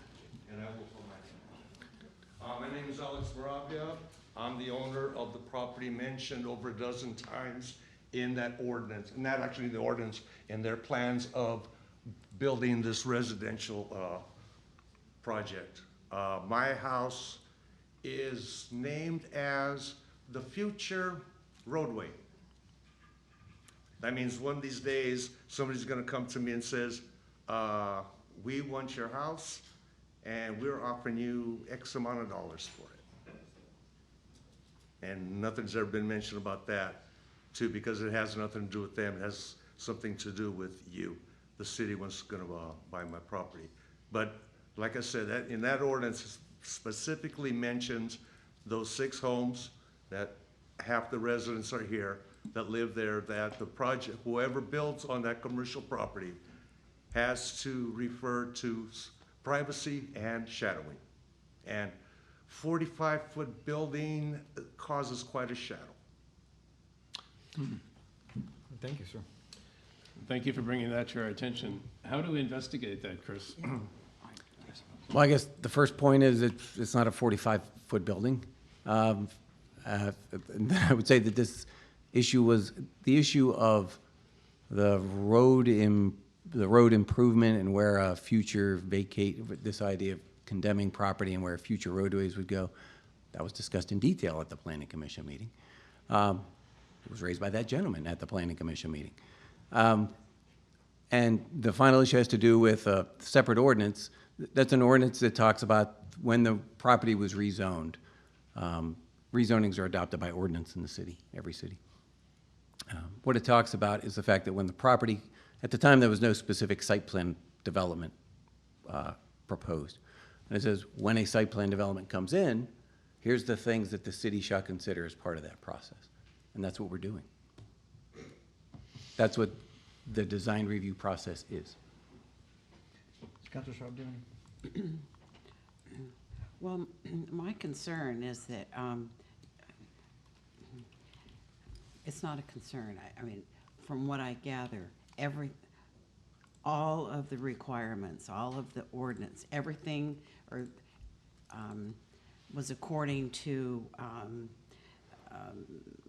review that the Planning Commission looked into, and it met all the requirements. Is that right, Chris? That's correct. And I think what you're hearing is people respectfully disagree with Okay. that, and they want you to call it up to have that decision as opposed to appealing it. Okay, but then the question was asked, we would be going through the same process that the Planning Commission did, and since the project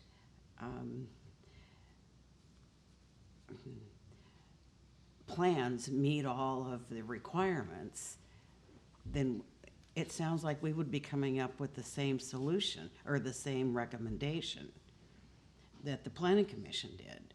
And I certainly, my heart goes out to these people that have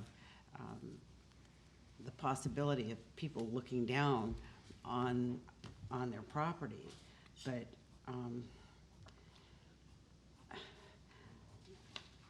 I can't see where we could make a difference.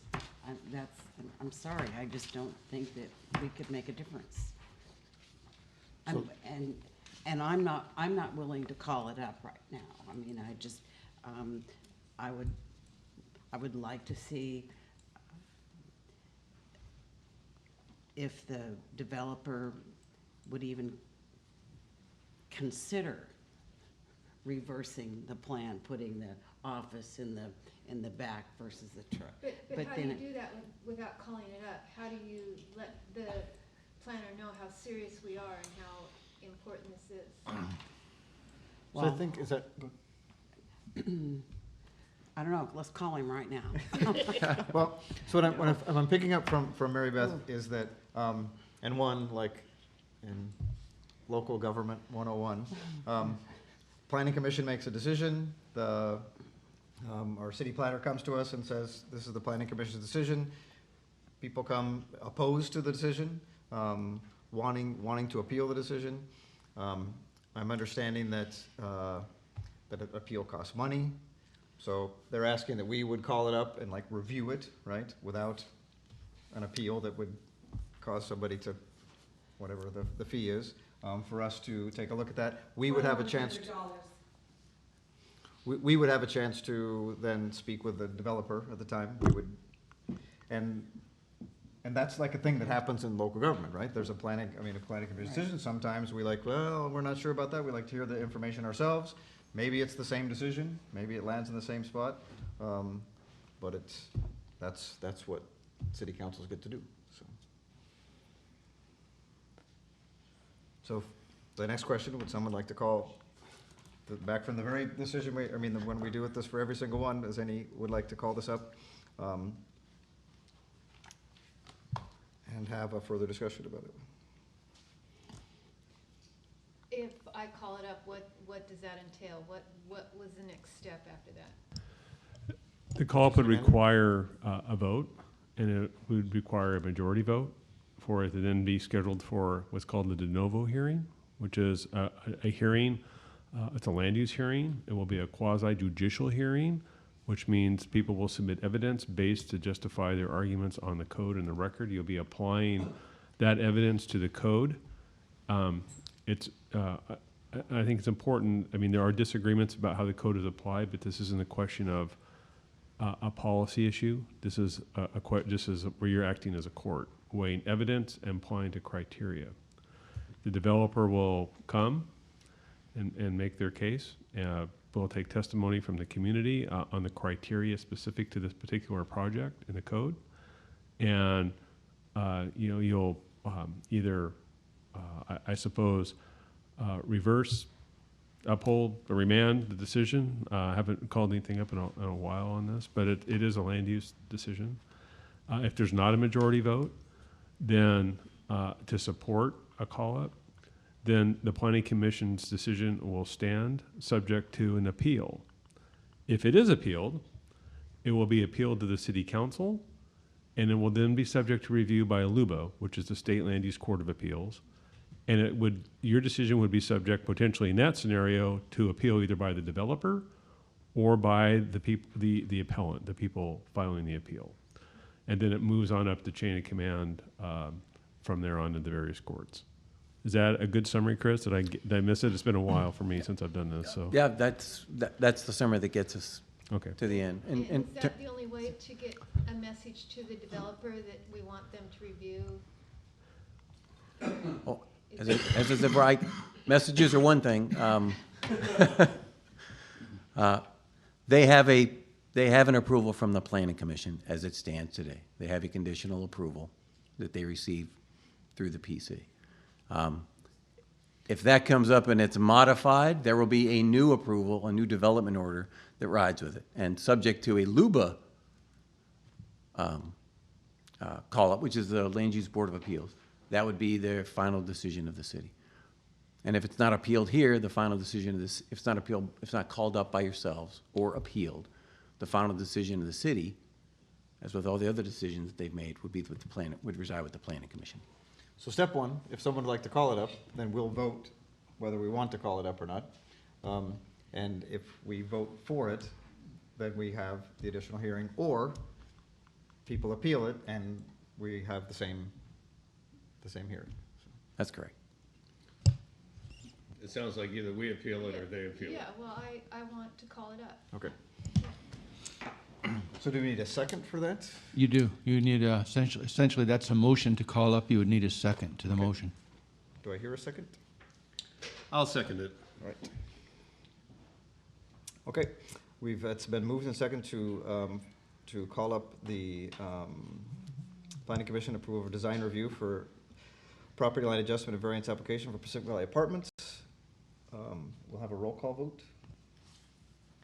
Counselor Ellsworth? Oh, thanks. Sorry. Do we have a chance to discuss it before we have the vote? You can. Okay. Yes, okay. So. Thank you. I sat on the planning commission for several years, and I understand what it means when it meets code and you have to approve it.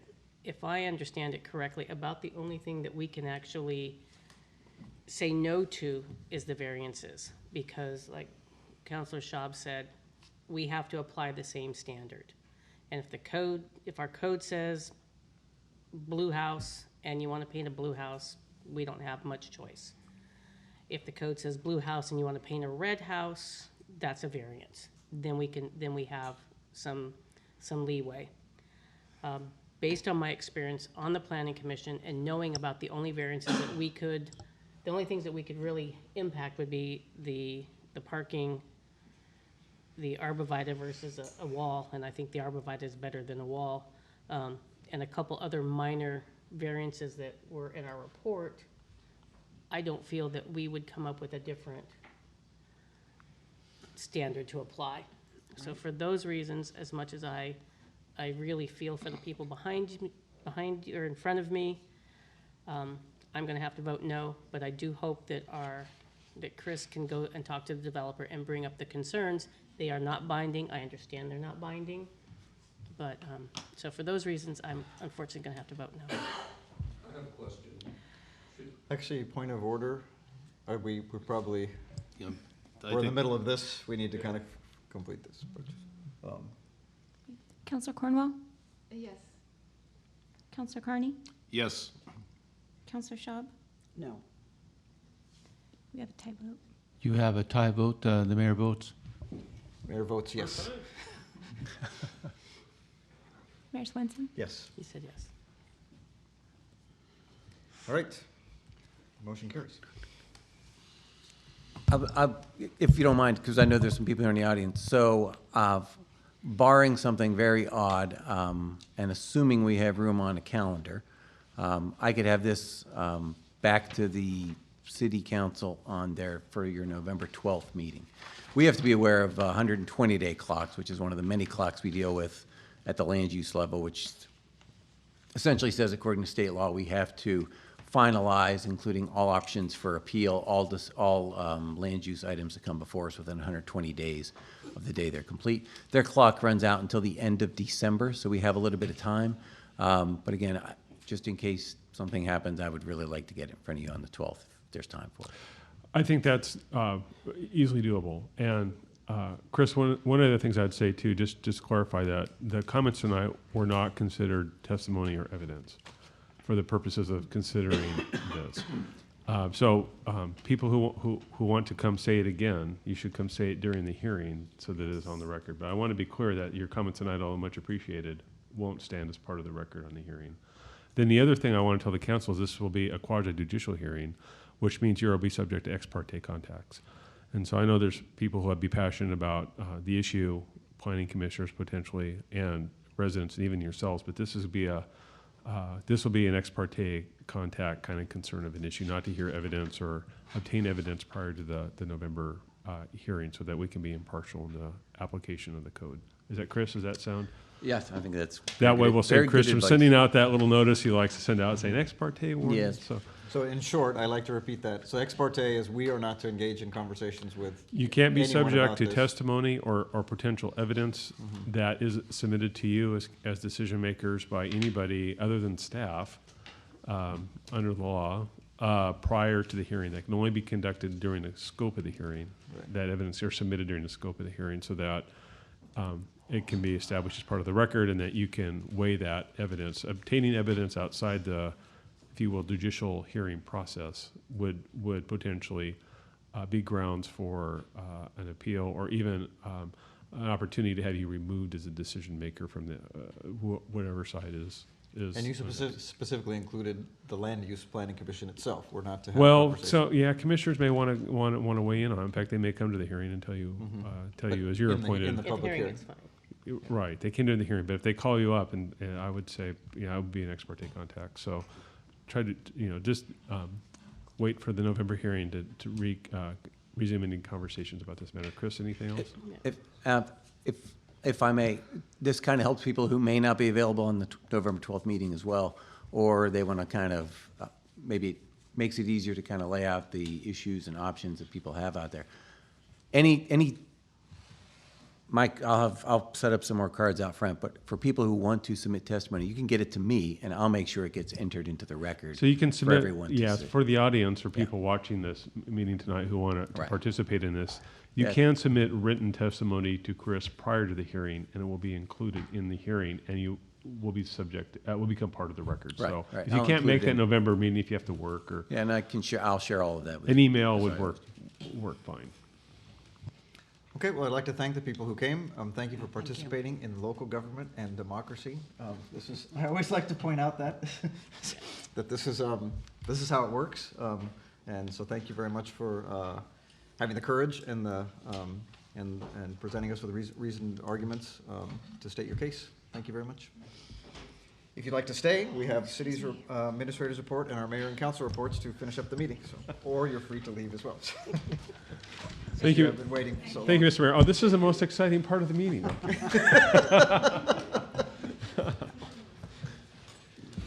Well, Mr. Mayor, I don't have much tonight. I do want to tell you that I got back yesterday from ICMA. I was at the International City Managers Conference in Tennessee last week, where some 5,000 city managers and administrators from around the world attended. It was the largest conference in history for the organization, at least I was told. I saw a delegation of managers from Israel, for example. I think that was the people who came the furthest.